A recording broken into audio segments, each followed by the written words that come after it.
Thank you very much, and thank you for having me. At this day, we have to salute the women in the world for struggling, for fighting, not only patriarchy, fighting brutal regime, violence against them on every single day, everywhere in the whole world. They need our solidarity. We need to stand by women wherever they are. About Sudanese women, I will start from a bright thought about the Sudan's revolution in December 2019 against the military dictatorship, the Islamic one, of Omar al-Bashir, where the women were the backbone of the revolution. They marched in thousands, day and night for 3 months.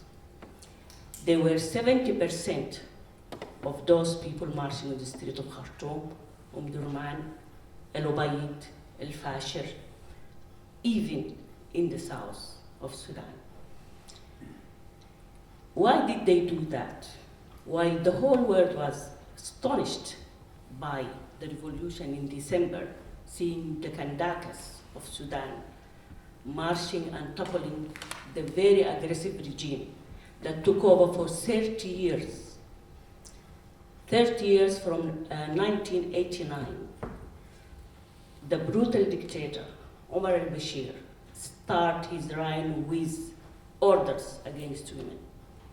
He started by confining them to their houses, banning them from many activities, from many kinds of work, banning them from entering to education system in specific fields. You cannot be an architect, you cannot be a political scientist, you cannot be a lawyer. While in 1952, we had women judges at High Court in Sudan prior to our independence. We had women doctors, we had women entering all the fields freely during the time of liberation.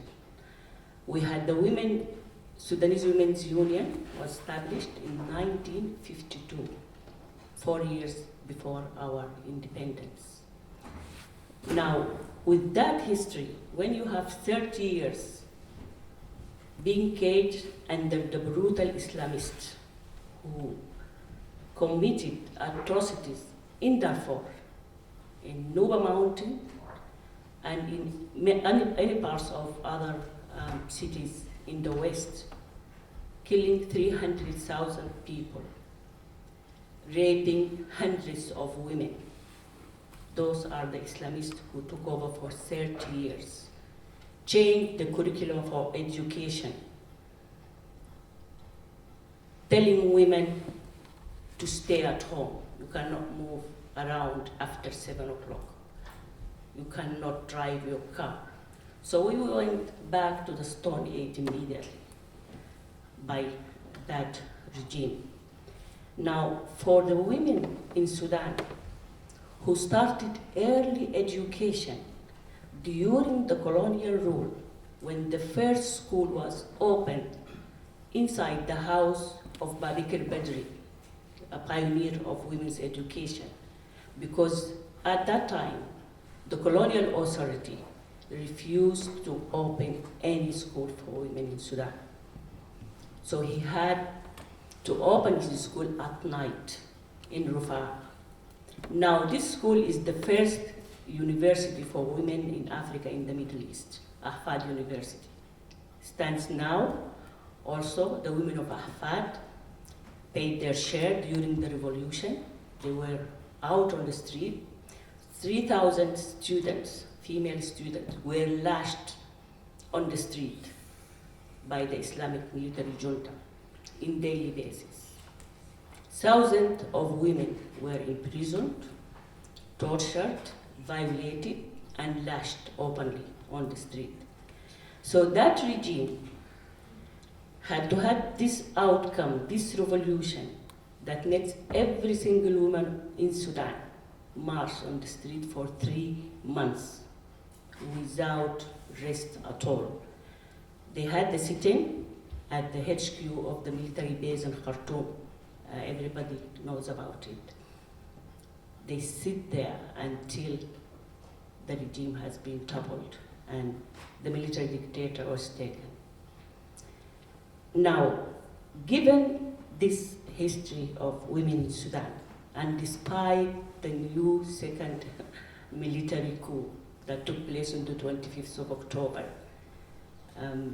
2021, by the current Commander-in-Chief Al-Burhan, who's the military ruler. He was the member of the Security Committee of the Muslim Brotherhood, the right hand of Omar al-Bashir. He is now the Commander-in-Chief of the Sovereign Council of Sudan, ruling Sudan. Now, ruling Sudan with who? With Hamdan Dagalo, the head and the leader of the Janjaweed who committed atrocities in Darfur, who killed 300,000 people. That was the guy, the leader of that militia. Now, we know, women particularly know the history of the militia, how they got their money and their weapon. We cannot forget that. The EU had supported Hamdan Dagalo and the militia through the Khartoum process, giving him money and weapon to ban the refugees from crossing from Eritrea and Ethiopia. He used that money to buy sophisticated weapons. And he said it in one of his speech. He says everything. He cannot read and write, but he has money. And he has gold. He seized the gold in Sudan, and he used that money to oppress other people. He committed atrocities again. It's not about only Darfur, but it is continuing until now. 3 months ago, in Jabal Moon, they raped hundreds of young girls. This is the militia. Yet, women are still marching. And their cause is really unshakable. They march for freedom and justice. They call for that. They are still marching on the street up to this moment. 1 week ago, 15 years old young boy was killed, shoot to kill, by one member of those militias. Now, Sudanese history is, mingled between dictatorship and short democratic rule. We value very much those short periods because it shows you how the people are longing for peace, freedom, and justice in the country. But in each and every military rule era, you see the Sudanese pioneering the struggle against military dictatorship, calling for emancipation, for freedom, and calling for gains that they kept losing under the current dictatorship. But the dictatorship for 30 years that we have with the Islamic fundamentalist is something completely different. We had, instead of prison, ghost houses. Nobody knows what happens inside those ghost houses. Now we have a different ghost houses, part of the militia structure, part of the Janjaweed.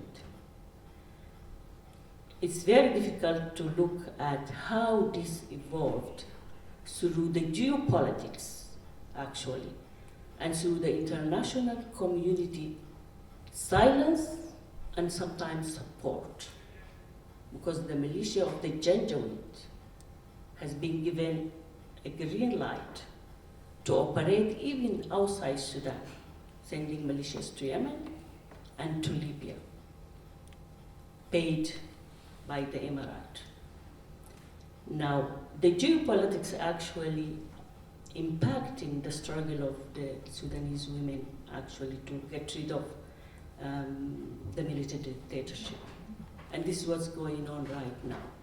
The fight is no longer between the Sudanese and the military junta. The fight is between the Sudanese, the new imperialist forces of the Arab world. Having said that, I would say that the struggle is continuing. Women of Sudan are still marching on the street. They are adamant to have freedom, peace, and justice back in Sudan, to reinstate the civilian government that was toppled by Al-Burhan.